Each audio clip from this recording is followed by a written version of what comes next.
हमारे अंदर अगणित दोष हो सकते हैं, क्रोध भी हो सकता है, तृष्णा भी हो सकती है, पर आप आश्रय तत्व से विलग मत होइए।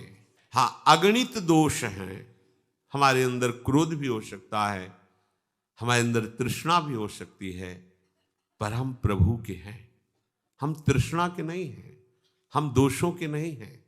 अंदर से स्वीकार करो, ये सब खत्म हो जाएगा। अगर इनकी तरफ आप रहोगे तो फिर आपको लज्जा लगेगी, आप ये निश्चय ही नहीं कर पाओगे कि इस जन्म में मुझे प्रभु के पास जाना है। देखो, एकांत में चित्त वृत्ति कैसे भावना करती, ए शरीर जब छूटेगा ना तो हमें प्रियालाल के पास जाना है, प्रिया जो हमारी तरफ देखेंगी, सहचर्या हमें ले जाएंगी। चिंतन चल रहा है, ये उसी का चलेगा जिसको जाना है, पक्का समझो। आपने अगर कोई आश्रय ले रखा है अन्य, तो ये चिंतन नहीं चलेगा। आशा बंधन ते नंद नंदन, व्यास ही वेग छुड़ाओ, हे नंद नंदन आप कृपा करो। ये तन सुख की, धन सुख की और लोक के मन सुख की आशा को छुड़ा दो। श्री भगवान कह रहे, हजारों मनुष्यों में कोई एक चलता है, उन चलने वालों के सामने फिर स्वर्ग के सुख आते हैं, जो यहां के सुखों का त्याग करते हैं। कई बार कोई प्रश्न कर देते कि पहले महात्माओं के पास अप्सराएं आती थी, कि अमुक संत को अमुक अप्सरा ने अपना प्रभाव दिखाया। भैया, ये उनके पास आती है जो मृत्यु लोक के प्रभाव से हीन हो चुके हैं, तब उनके ऊपर स्वर्ग का अटैक होता है, ब्रह्मलोक तक के भोग उसके सामने भेजे जाते। तभी तो नारायण स्वामी कह रहे हैं, ब्रह्मादि के भोग सब विष सम लागत ताहि, नारायण ब्रज चंद की लगन लगी है जाए। यहां हमारे नाम छुटाने के लिए 100 रुपया काफी है। कैसे? रोड में फेंक दो 100 रुपया, वो 100 रुपया, और झुक के उठाएगा, आसपास देखेगा। इतने समय के लिए पूछो कई बार राधा बोले? नहीं बोले। 5, 10 मिनट, 20 मिनट तो सहज में भगवत विस्मृति कोई आदमी करा सकता है, बातचीत करके कोई घटना करा सकती है। हमारी कहां भगवत स्मृति में इतनी दम अपने अंदर हम ला पाए हैं कि भारी से भारी घटना में भी हमारा नाम चल रहा है। विपत्ति आने पर, दुख आने पर, भय आने पर जैसे मशीन में नाम चलता है, ऐसे चलना चाहिए, छूटना नहीं चाहिए। त्रिभुवन की राजलक्ष्मी देने पर भी जो आधे पल के लिए प्रभु का स्मरण नहीं छोड़ता, वो महाभागवत है। ऐसा श्रीमद् भागवत एकादशी स्कंद में 9 योगेश्वरों की चर्चा में है।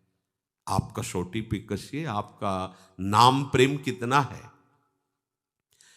जब कोई सही मार्ग पे चलता है तो फिर स्वर्ग का अटैक होता है उसके ऊपर। ऐसी सुंदर सुंदर भोग सामग्री, ऐसी सुंदर सुंदर शरीर उसके सामने भेजे जाएंगे जो यहां मृत्यु लोक में नहीं है, केवल उसी को दिखाई देगा।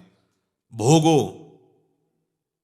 एक बार पूज्यपाद सिउड़िया बाबा रात्रि में स्वप्न में देखा कि भिक्षा मांगने गए तो एक बहुत ही सुंदरी अप्सरा निकली और स्वर्णिम थाल में सुंदर सुंदर भोग सामग्री और कामाशक्त करने वाली मुस्कान, चितवन। बाबा ने कहा कि माता, मुझे ये नहीं चाहिए, मुझे तो एक रोटी चाहिए केवल। बस ये कह ही रहे थे कि हर घर से वैसी सुंदरियां निकली और बाबा को घेर लिया और सबने कहा पकड़ लो। बाबा भागे और भागते भागते रोते जा रहे हैं, पुकारते प्रभु मुझे बचा लो। फिर आंख खुली, देखा आसन में लेटे हैं। अच्छा लगा कि स्वप्न में भी आकर्षण देव अप्सराओं का नहीं हुआ और प्रभु को पुकारा और भागे। ये है निष्ठा। यहां हमारी निष्ठा क्या है? हम मृत्यु लोक के गिरे हुए भोगों में फिसल जाते हैं तो स्वर्ग के काहे के आवे?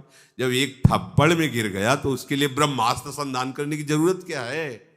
तो जब मृत्यु लोक के भोग ही हमें नहीं बख्श रहे, उसी में हम फिसल जा रहे।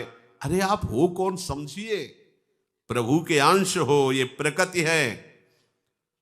आगे भगवान वर्णन करेंगे, ये अपरा प्रकृति हो, तुम परा प्रकृति हो। दोनों भगवत स्वरूप ही हैं, पर तुम चैतन्य घन हो, ये परिवर्तनशील है। ये तुम्हारी सामर्थ्य से सामर्थ्यवान है। तुम सत्ता ना दो तो इसकी सत्ता ही नहीं है, तुम्हारी सत्ता से इसकी सत्ता है, आप जान नहीं पा रहे। तो अभी तो मर्तलोक ही हमें फंसाए हुए। यहां वर्णन कर रहे कि जब कोई प्रयत्न आगे बढ़ाता है तो फिर स्वर्ग आदि के सुख उसके सामने आते हैं। देखो जैसे अभी बात करें कि देवर्षि नारद अंगिराजी, तो आपको लगेगा ये तो सब पहले की, अभी कुछ वर्ष पहले गीता वाटिका में एक दिन पहले सूचना आई भाई जी के पास, नारद जी अंगिरा जी आ रहे हैं, दिव्य सूचना। उन्होंने पूरी तैयारी की, सब स्वागत के लिए आए, प्रगट में जैसे हम आप हैं ऐसे देवर्षि नारद जी अंगिरा जी आए। आप क्या समझते हो? अगर आपकी भगवत भाजन की वृत्ति एकदम ठीक है तो ये दृश्य खत्म होने लगता है संसार का, वो दिव्यता आने लगती, दृष्टि में दिव्यता आने लगती है, दिव्य अनुभूतियां। जैसे एक दिन आप पूछ रहे थे कि क्या कितना बताए, पग पग पर अनुभूतियां दिव्य होती हैं। ऐसे थोड़ी साधु महात्माओं का जो सत्य मार्ग पर चलने वाले केवल ये मन की कल्पना का मार्ग तो नहीं है ना, ऐसा नहीं।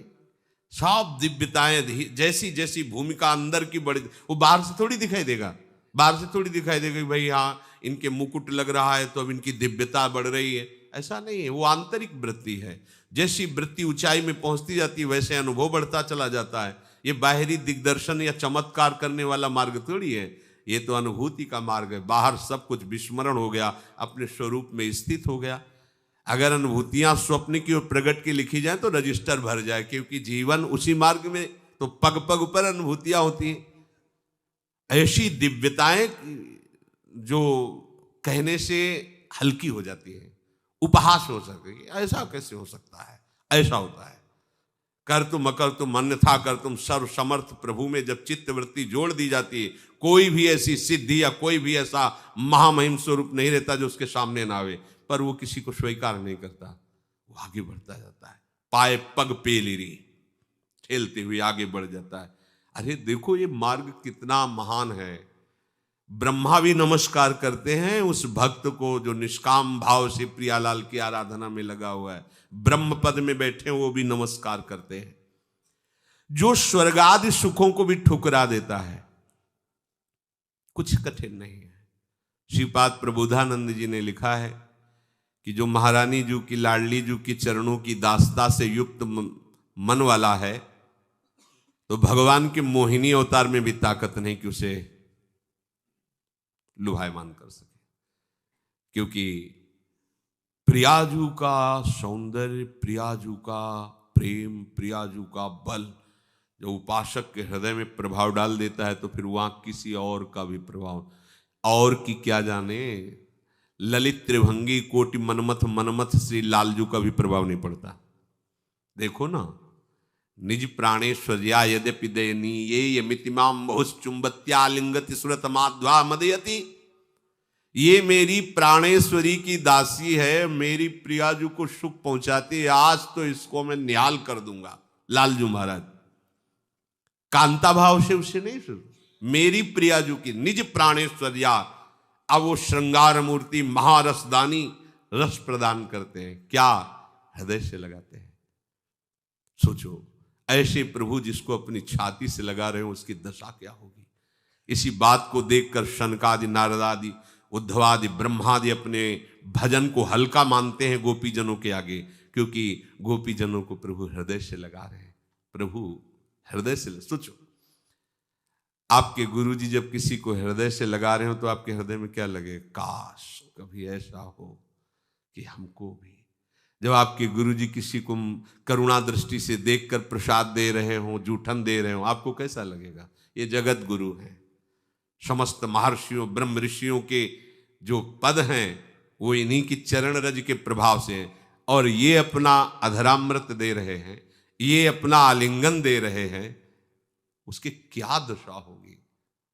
यह कोई स्त्री पुरुष थोड़ी, सच्चिदानंद प्रभु। ओहो, और प्रभु महाश्रृंगार मूर्ति उसको रस प्रदान कर रहे हैं। ये हमारे प्राणेश्वरी की आज्ञा पे रहने वाली है, प्राणेश्वरी को सुख पहुंचा दिया, आज इसको महासुख में निमग्न करूंगा। आनंद समुद्र प्रभु ने ऐसा भाव किया। मोहचुंबत्या आलिंगति सुरतमाध्याम मदयति विचित्राम स्नेहर्दिम। प्रभु विचित्र विचित्र प्रकार से प्रेम वर्धन करते हैं, पर बलिहारी राधा दासी की महिमा, तवैव श्री राधे पदरस विलासे वो प्यारी जू के श्री चरणों के महावर का चिंतन करके उन्हीं की दास्ता में मगन है। लालजू के इस महारस की तरफ उसकी वृत्ति नहीं है। ऐसा कोई त्यागी पैदा नहीं हुआ, इतना बड़ा कोई त्यागी नहीं है। सब त्याग की पूर्णता महाराज की मंद मुस्कान, मंद चितवन में है। बलिहारी ये श्यामाजू के चरणारविंद की ठसक वाली जो वृत्ति, बहुत, ये बस मुंह का स्वादलवत, इसके आगे कुछ बोला नहीं जाता, सामर्थ्य नहीं बोलने की।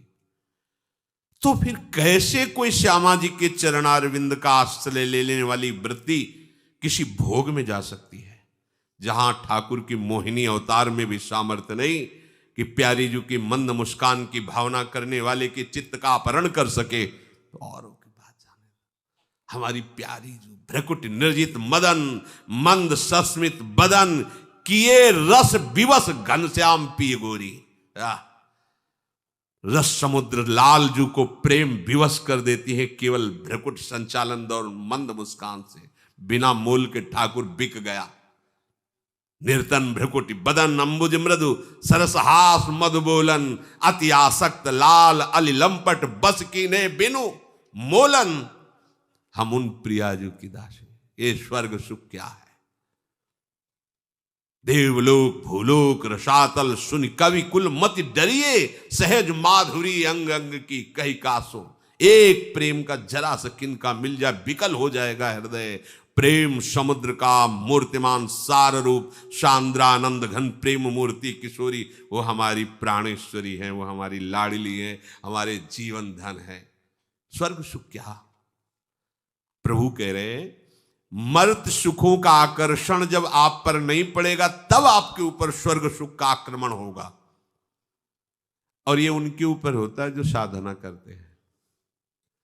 जो आंचल के नीचे बैठे रहते हैं उनको कोई आक्रमण नहीं होता, उनको पता भी नहीं चलता कि कौन कौन से फ्लोर निकल गए है। छाती से लगे लिफ्ट में चल रहे हैं, फ्लोर खुला, कितने फ्लोर ऊपर आए उनको पता ही नहीं है। वो तो बस ऐसे ही प्रभु के नाम रूप में जो डूबा हुआ है, कितनी भूमिकाएं बदलती चली गई, कितने आकर्षण निकल गए, उसे कुछ पता नहीं होता। ये पता होता है जब थोड़ा अहम मिश्रित साधना होती तब ये आकर्षण आते, नहीं बच्चों के सामने आकर्षण नहीं भेजे जाते। हम सब शरणागत बच्चे हैं प्रभु की, इसीलिए तो दैन्यता अति आवश्यक। अगर दैन्यता न रही तो प्रश्न खड़ा हो जाएगा और उत्तर देने की सामर्थ्य ब्रह्मा शिवादि में भी नहीं, औरों की तो बात जाने दो। शिव विरंचिका मोहई। उत्पत्ति विनाशशील किसी भी वस्तु का जब मन में कोई आकर्षण नहीं रह जाता, ध्यान दीजिए, तब वो मन भगवत प्राप्ति के योग्य होता है। ओ कितनी बड़ी बात है। पूरी ब्रह्मा की रचना में कोई भी वस्तु व्यक्ति स्थान में इतनी सामर्थ्य न रह जाए कि तुम्हारे मन को खींच पावे, तो वो मन भगवत दर्शन का अधिकारी होता है, भगवत साक्षात्कार का अधिकारी। इसीलिए केवल एक ही बात है शरणागति। ये सब ऐसे आ जाएगी, ऐसे मत प्रसादात तरिष्यति सर्वदुर्गाणी। ये बड़े बड़े किला हैं, बड़े बड़े दोषों के किला हैं। प्रभु कह रहे हैं मत प्रसादात तरिष्यति, मेरी कृपा प्रसाद से तुझे पता ही नहीं चलेगा, निकल जाएगा। फिर ये सात्विक सम्मान उसे बांधता है। अभी कोई प्रणाम नमस्कार बड़ाई बड़ी मीठी लगती है, बड़े भजनानंदी संत हैं, अरे दर्शन कर लो, कान में पड़ा ना थोड़ा सा, हाँ अच्छा जीवन का लाभ मिला, रुक गए, तुम्हारा परमार्थ तुरंत आपके। अगर कान में ऐसे शब्द पड़े तो जलन होनी चाहिए। तुम क्या जानो हमारे अंदर क्या चल रहा है, तुम क्या जानो। अगर गुरु जी की कृपा ना हो, लाडली जी की कृपा ना हो, तो आप देख लेते फिर हम क्या हैं। हम तो केवल कृपा से चल रहे हैं, तो ये सब क्या जाने बाहरी लोग। ऐसे हम तुरंत काट होनी चाहिए, नहीं अहम अंकुरित हो जाएगा। और ऐसा ही है, सच्ची कहते हैं, अगर वो हाथ पकड़ के न रखे तो कब भाग जाए विषयों में। अगर उनकी लक्ष्मण रेखा में घिरे ना हो तो कब रावण चुरा ले जाए पता ही ना चले। ऐसे ऐसे ऐसे अभी देख लो, ईमानदारी से देखो हृदय की दशा क्या है। अगर हमें घेरे में न रखा जाए तो हम खुद भाग जाएं। माया का ऐसा आकर्षण है, माया के किसी भी क्षेत्र में भाग जाएं। वो तो हरि गुरु कृपा अपने घेरे में लिए हुए हमें चला रही है। तो हम किस बात का, अगर कुछ भी बड़ाई है, कुछ भी है, तो हरि गुरु की है। वो लोहा थोड़ी मुकुट बन सकता था, ये तो पारसमणि की बड़ाई है कि लोहे को छीन लिया तो सोना बन गया, अब वो मुकुट बन करके सेवा में आ गया। उपासक को मान बढ़ाई, आदर सत्कार, ये बिल्कुल जहर जैसा लगना चाहिए। ये प्रयत्न करके जो भगवत प्राप्ति के मार्ग में अपने लोग चल रहे हैं, नाम जप कर रहे हैं, कीर्तन कर, तो बड़ाई होगी। सच्चाई से चलोगे तुम्हारा यश होगा। उसे अपना नहीं स्वीकार करना, क्योंकि वास्तविक अपना नहीं। जैसे हमें कोई प्रणाम करता है तो ये तिलक आचार्य गुरु का है, कंठी आचार्य गुरु की है, दिया हुआ नाम आचार्य गुरु का है, जो प्रभाव है वो आचार्य गुरु का है। अपना इसमें क्या है? अगर उसका विभाग कर दिया जाए ऐसे तो कुछ नहीं है। क्या है? कुछ नहीं है। विचार करके देखो, कुछ नहीं है। इसलिए अहंकार तो बिल्कुल मिटिया मेट होना चाहिए। ये तब पता चलता है जब कोई हमें निंदा करता है और बुरा लगता है, तब समझ में आता है कि हमने सम्मान रूपी जहर पी रखा है। सच्ची मानिए, यदि सम्मान प्रिय नहीं तो अपमान बुरा नहीं लगेगा। प्रबोधानंद पाद जी कह रहे सम्मान ये बड़ा विष है, सम्मानम कल्याति घोर गरलम। ये विष पान करना बंद करो, इससे ऐसा जहर चढ़ेगा कि प्रभु छूट जाएंगे और बस इसी में लग जाओगे कि हमारा सम्मान सुरक्षित बना रहे, हमारी पदवी सुरक्षित बनी रहे, हमारा यश सुरक्षित बना रहे। भूल गए कि तुम यश गायक हरि के हो, अपने यश गवाने लगे, अपनी पूजा की भावना कर ली। अरे तुम पूजक हो स्वयं प्रभु के। हाँ, प्रभु का एक व्रत है, यदि तू मेरा यश गान करेगा तो मैं तेरा यश विश्व में फैला दूंगा। अगर तू मेरे सामने झुकेगा तो सारे विश्व को तेरे सामने झुका दूंगा। ये उनका व्रत है, ये उनका खेल है। आप अगर मान लिए अपने में कुछ तो फिर रौंद दिए जाओगे, फिर भगवान की माया शक्ति आपको बख्शेगी नहीं। आगे जब कोई उपासक इससे भी आगे बढ़ता है तो फिर उसके पास भागवतिक सिद्धियां जागृत होती है, जो इन सिद्धियों को भी परमात्म रूप प्राप्ति में विघ्न मान करके इनका भी त्याग कर देता। ये बहुत ऊंचाई की बातें हैं। इनका भी त्याग कर देता है। इसीलिए का कोई हजारों में चलता है, हजारों में चलने वालों में कोई एक प्रयत्न करता है, प्रयत्न करने वालों में कोई एक सिद्धि की तरफ पहुंचता है, और उन हजारों सिद्धों में कोई एक उन सिद्धियों में अरझ गए। जो सिद्धि से भी आगे बढ़े वो जाकर के साक्षात्कार करते हैं। भगवत प्राप्ति में भोग और संग्रह ये बहुत परेशान करते हैं, बहुत दूरी तक, क्योंकि इनमें प्रगट सुख दिखता है। परमात्मा प्राप्ति तो ऐसा लगता है जब होगी तब सुखी होंगे, लेकिन भोग सामग्री और भोग क्रिया लगता है अभी करो अभी सुखी हो जाओ, तत्काल। जो इस तत्काल सुख में विष नहीं देखता वो गिर जाता है। अरे ये वृत्ति नहीं नहीं नहीं, अंदर से नहीं, और पुकारने लग, घबराता है, प्रभु को पुकारता है रो रो के, प्रभु ये वृत्ति क्यों आई, बचा लो नाथ, कहीं गिरा वो बच जाएगा। उपासक विचारवान होता है, वो विचार क्यों नहीं किया उस समय कि मैं क्या करने जा रहा हूं, क्या करना था, क्या पाने जा रहा हूं, क्या पाना था। अगर वो भोग ऐश्वर्य पर विचार कर ले तो बच जाए, पर विचार का अवसर नहीं देता है। भोग विषय बाद में विचार होता है, ये क्या हो गया। वर्तमान में तो ऐसा फंसा लेगा, तदात्म कर लेगा, विचार नहीं। अगर विचार करने लगे तो फिर उसका प्रभाव कम हो जाएगा। इसीलिए विचारवान बनो, कोई भी कार्य करने के पहले विचार करो। यदि कहीं आपके अंदर ऐसी प्रवृत्ति भोग वाली है तो परमात्मा प्राप्ति बड़ी दुर्लभ कही जाती है, और यदि ऐसा नहीं, लगन सच्ची है तो बड़ी सुगम है, क्योंकि वो हमारे हैं। यही बात समझना है। हमें परमात्मा प्राप्ति दुर्लभ या दुर्गम नहीं माननी है।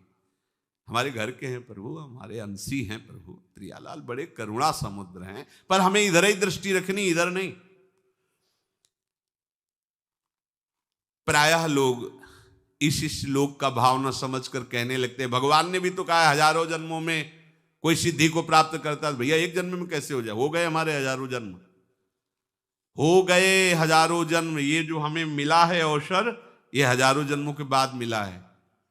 मनुष्य बने होंगे पहले भी, कुछ ना कुछ भक्ति रही होगी। ऐसा नहीं कि भक्ति सुने आज ही तुम्हारे अंदर भक्ति जगी।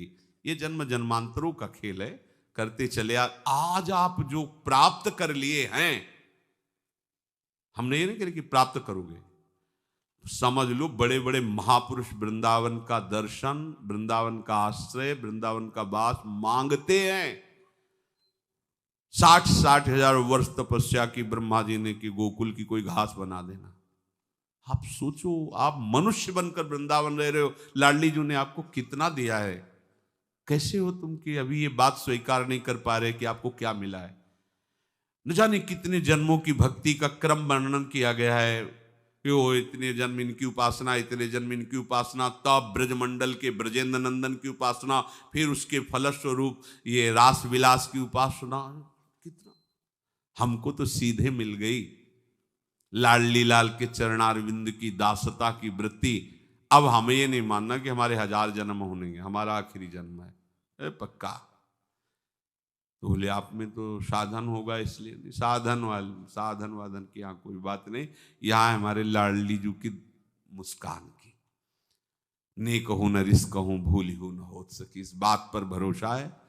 और ये है कि हम तो इस काबिल नहीं थे, पर प्यारी जू ने बुला लिया तो कंजूस तो है नहीं हमारी स्वामिनी जू, क्योंकि करुणा कर उदार राखत कछ नसार, वो उदार दाता हैं। अब तो बस श्री जी मिलेंगे, अब तो हमें श्री जी निश्चित मिलेंगी, हमारा आखिरी जन्म है। बस ये आपके हृदय में गूंज जाना चाहिए।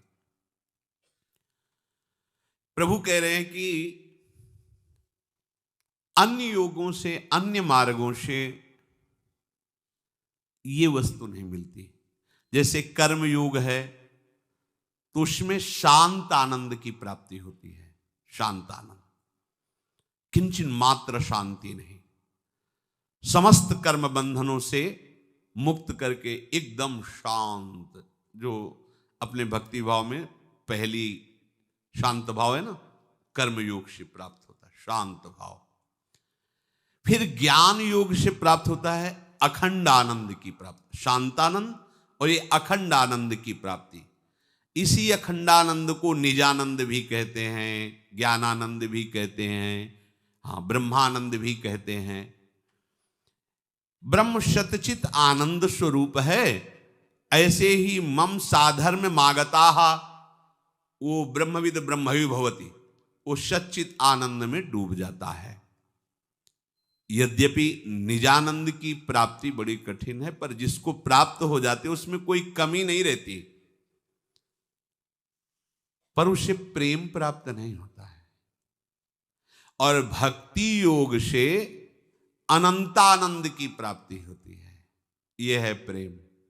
शांतानंद कर्मयोग, अखंडानंद ज्ञान योग और भक्ति योग का परिणाम प्रेम आनंद, ये अनंतानंद है। निजानंद में आनंद है, शांतानंद में भी आनंद है, पर अनंतानंद में ये जो आनंद है ये प्रेम का है, साक्षात प्रभु का है। प्रभु के समीप रह करके उनके साथ प्रेम क्रीड़ा में मगन रहे, ये आनंद और कहीं नहीं है। प्रभु हमारे नित्य समीप हैं और हम प्रभु के समीप प्रतिपल उनकी सेवा में हैं। इससे बड़ा कोई आनंद नहीं। जैसे ध्रुव जी को जब परम पद मिला, जिसकी सप्त ऋषि परिक्रमा करते हैं, भागवत में पढ़ के देख लेना, असंतोष हुआ उनको, बड़ी जलन हुई कि मैंने क्या मांग लिया। ऐसे सौंदर्य समुद्र प्रभु की सेवा न मांग करके मैंने परम पद मांगा।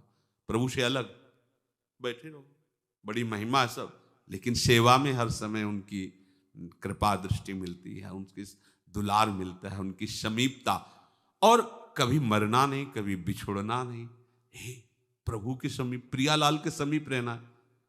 भावना भी नहीं कर सकते यदि शरणागत सच्चे हृदय से नहीं हो। और ये भावना बनने लगी तो मृत्यु ऐसे ऐसे लगता है, मृत्यु कोई भय थोड़ी लगता है। जैसे ये कि अब कल जाना है हमको अमुक, अपने किसी प्रेमी रिश्ते नातेदार के यहाँ तो होता है ना एक उल्सन, तैयारी रखना हो, कल हमें 8 बजे जाना है अमुक, ऐसा ऐसा बिल्कुल फिट, एक ऐसे ही तैयारी हर समय फिट रहती, हमें जाना है श्री जी के पास जाना है, अपनी लाडली जी के पास जाना है। तो मृत्यु या रोग या कष्ट ये कोई दुखद थोड़ी लगे, तो तैयारी है प्रियालाल के पास जाने की। मरने से सब जग डरा मेरो मन आनंद, कब मरी हो कब भेटी हो पूरन परमानंद। हमारे अंदर प्रियालाल की आवश्यकता जग जाए, कल्याण मोक्ष ये सब महामहिम है, पर हम प्रेम मार्ग के पथिक है। हमारे हृदय में प्रियालाल की भूख पैदा हो जाए, आवश्यकता, ये किसी ग्रंथ और पंथ से नहीं होगी, ये होगी प्रेमी संत से।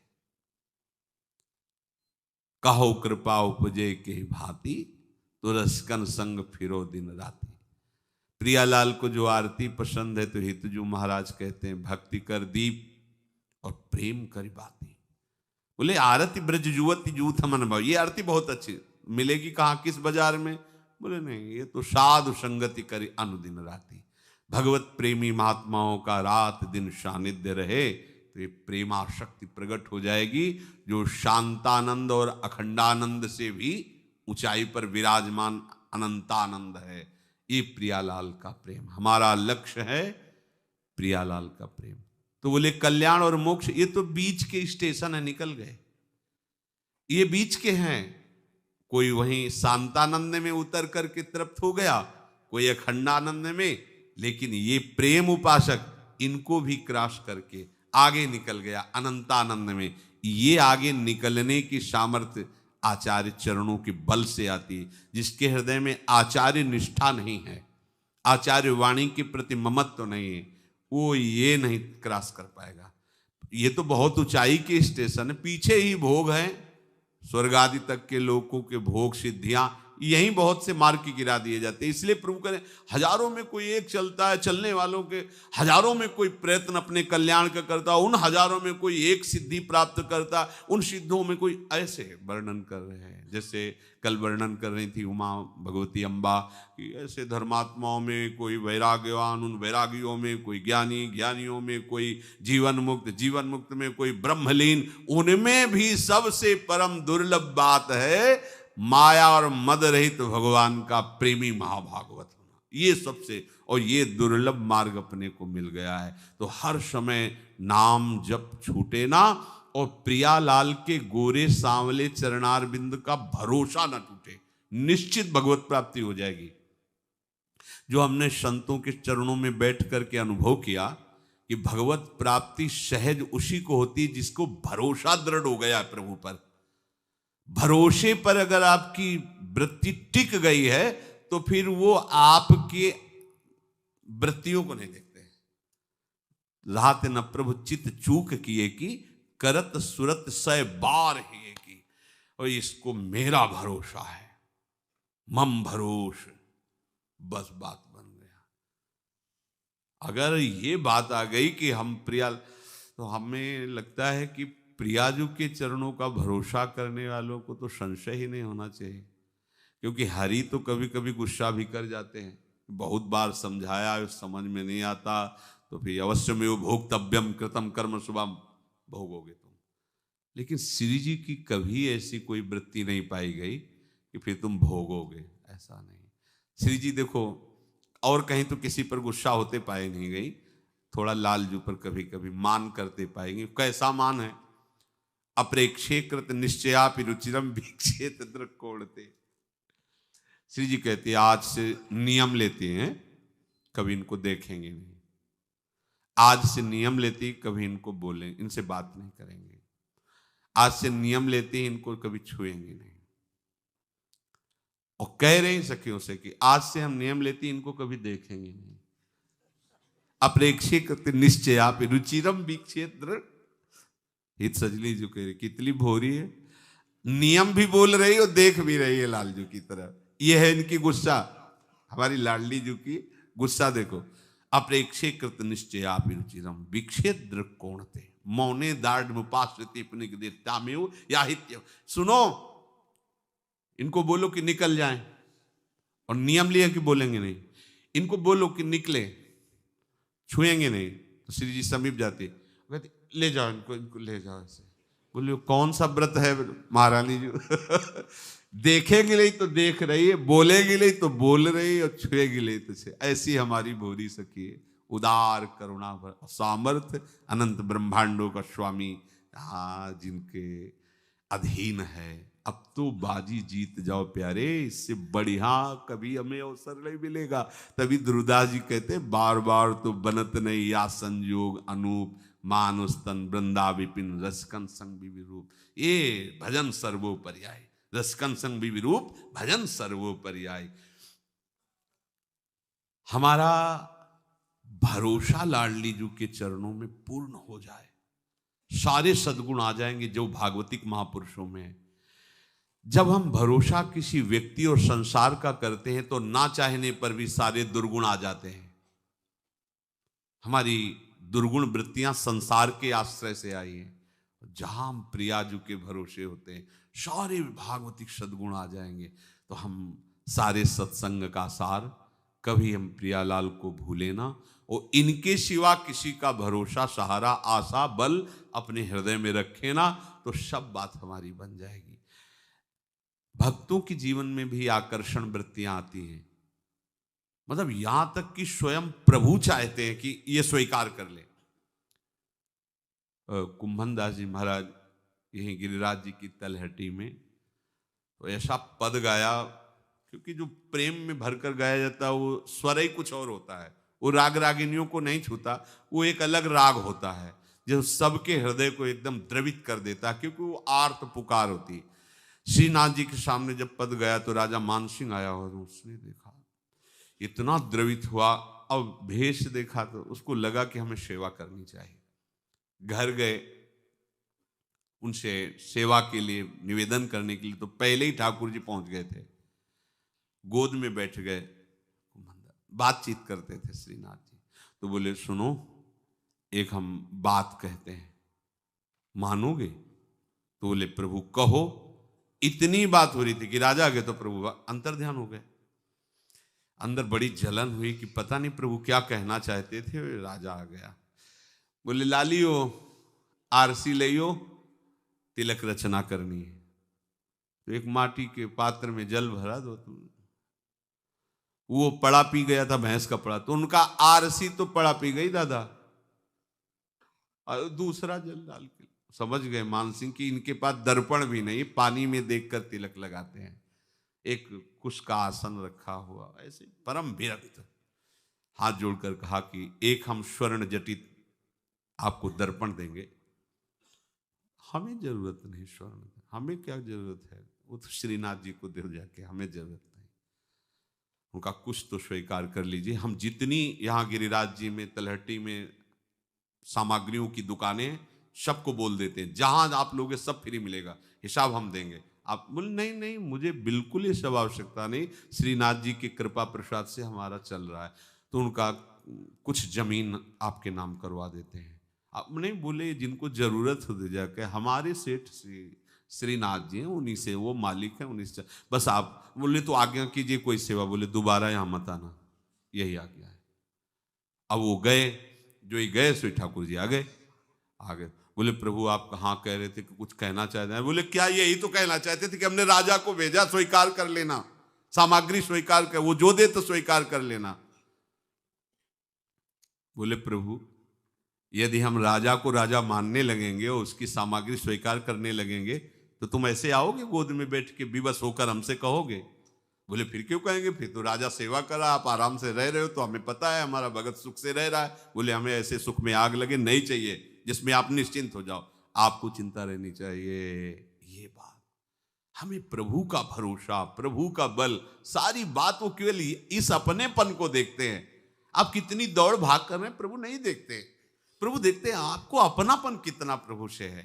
तो हम हृदय से प्रभु को, प्रियालाल को अपना मान करके उनके भजन में लगे। शेष चर्चा आगे। श्री राधा वल्लभ लाल।